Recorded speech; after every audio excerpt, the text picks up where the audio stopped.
To anybody who's walking by or within earshot, you may be wondering why we're here. Today is the opening day of a meat shop, and we're not here to address anything specific to this meat shop. We're here to discuss what is required to produce meat and animal products in general as a whole.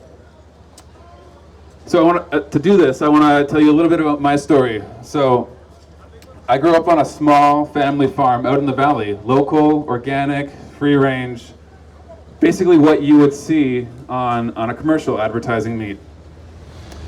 In addition to working on a farm, I also worked in commercial farms and slaughterhouses across the country, much the types of farms that are supplying stores like this and pretty well any grocery store you would go to.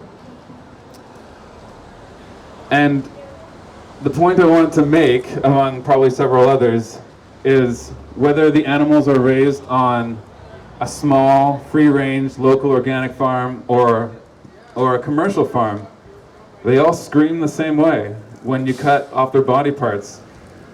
Now, I grew up eating animal products, and not surprisingly, growing up on a farm, I ate animal products, and they taste good. But is that the question we should be asking ourselves? Is that what justifies doing these kinds of things to animals? Growing up on a farm, I accepted the comfortable lie that my culture taught me. The lie that it's okay to inflict suffering on and kill innocent animals for my own indulgence.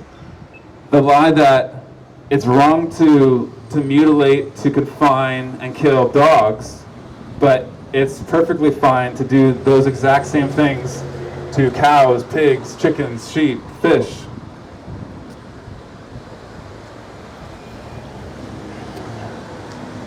We've taken the most innocent, the most vulnerable beings on the planet, and we treat them far worse than we treat the most notorious serial killers. In Canada, we don't have the death penalty anymore.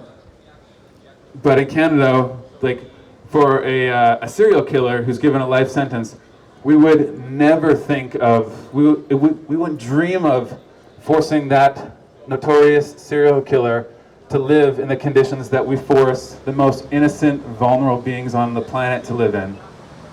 I know when it comes to countries that do still have the death penalty, it would be unthinkable to execute a criminal in the way that we so-called, quote-unquote, humanely slaughter innocent, vulnerable animals.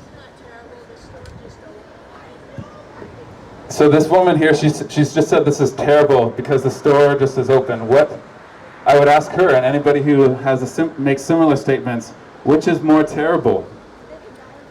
Spreading awareness on behalf of innocent animals that are suffering unnecessarily, or actually being the reason that those animals are mutilated, are confined, and are slaughtered, which is worse? I think we all know the answer. So our goal here today isn't to convince anybody to be kind, fair, compassionate. We all already hold these values. We all have compassion in our hearts. None of us wants to hurt or harm any animals. That's not the issue.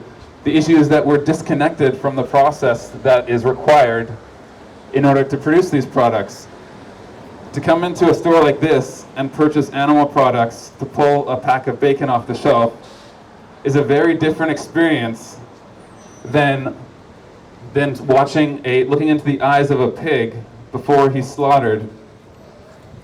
When we come here and we purchase animal products, we don't have to look into their eyes. We don't have to hear their final screams. And we certainly don't have to stick the knife into their throats ourselves. And we wouldn't, because we care, because we have compassion.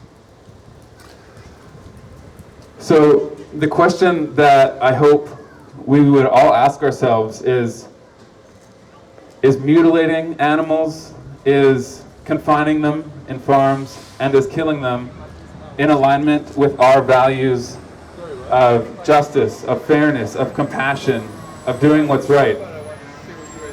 So yeah, and especially if we can live happy, healthy lives without harming animals, I hope we would ask ourselves, why wouldn't we? Thank you.